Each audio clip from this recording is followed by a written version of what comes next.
This community update was brought to you by U-Radio. For many institutions, planning decades into the future can be a challenge, but the University of Manitoba says it is taking a proactive step forward.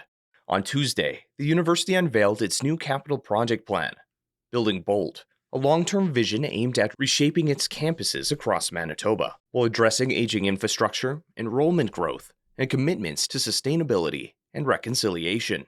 Hundreds packed the UMSU University Center to hear what that future might look like. University President and Vice Chancellor Michael Benarosh says the strong turnout showed how invested the campus community is in the plan. It feels great. It feels that our community is engaged in this process, which is what we want, and excited about it also and wanted to hear about it. And I hope everybody leaves feeling excited about what's possible for the University of Manitoba in the future. Benarosh says Building Bold is both aspirational and practical, designed to tackle some pressing realities. One of the biggest is deferred maintenance, which now totals roughly $600 million across the university. Vice President of Administration Raman Dhaliwal says addressing that figure required a new way at looking at the university's infrastructure.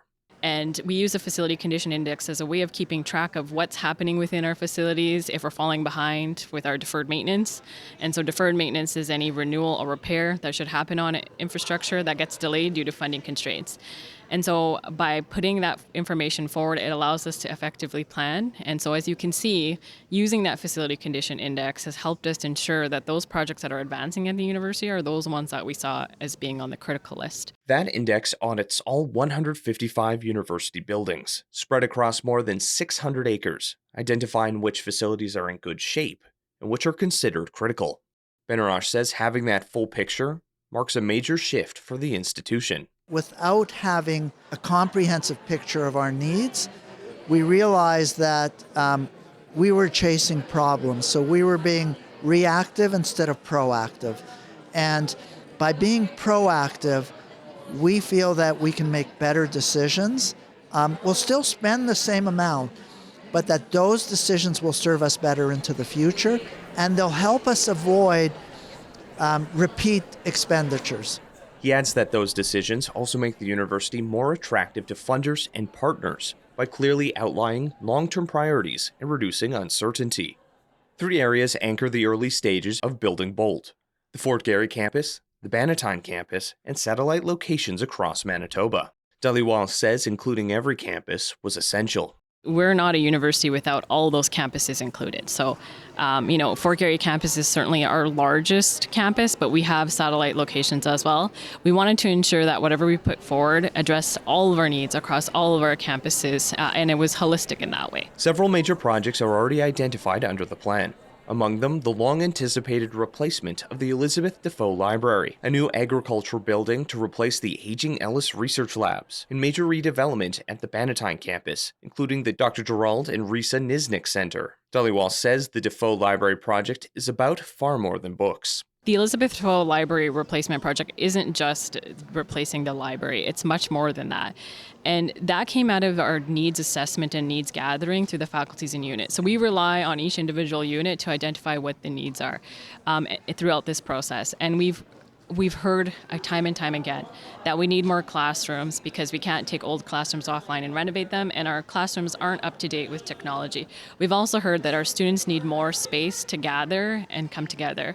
And so all of those needs have come to the forefront, and we've used that information in our planning for this new building. The new library is expected to reduce deferred maintenance by $58 million and include modern classrooms, technology, and student gathering spaces.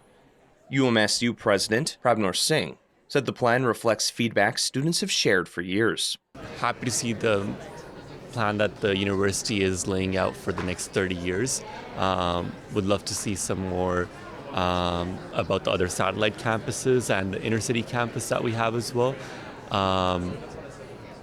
And overall, just making sure that the university campus is someone asked about how we can make it more safer. So looking at plans to make the campus more safer for students, utilizing spaces so that students are able to have a great experience in their post-secondary education. Another major project, replacing the Ellis building, will cut deferred maintenance by an additional $28 million and modernize agricultural research. Benaroche says it builds on the university's history.